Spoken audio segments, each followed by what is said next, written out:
اللهم يا ذا الجلال والإكرام، يا ذا الجلال والإكرام، يا ذا الجلال والإكرام، ثبتنا بقولك الثابت في الحياة الدنيا وفي الآخرة، واجعل آخر كلامنا من هذه الدنيا شهادة أن لا إله إلا الله وأن محمدا رسول الله.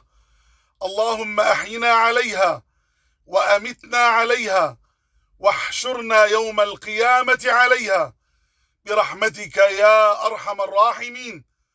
اللهم توفنا مسلمين وألحقنا بالصالحين وأحسن ختامنا أجمعين، واجعلنا من ورثة جنة النعيم، ولا تخزنا يوم يبعثون، يوم لا ينفع مال ولا بنون إلا من أتى الله بقلب سليم.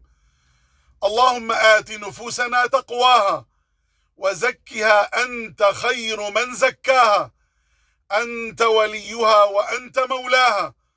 اللهم يا مقلب القلوب ثبت قلوبنا على دينك. اللهم يا مقلب القلوب ثبت قلوبنا على دينك. اللهم يا مقلب القلوب ثبت قلوبنا على دينك. اللهم يا مصرف القلوب اصرف قلوبنا إلى طاعتك. اللهم اجعل خير أعمالنا آخرها، وخير أعمالنا خواتيمها، وخير أيامنا يوم لقاك، وخير أيامنا يوم أن نلقاك وأنت راض عنا برحمتك يا أرحم الراحمين. اللهم اجعلنا من الذين يحبون لقاءك ويستعدون إلى لقائك برحمتك يا أرحم الراحمين.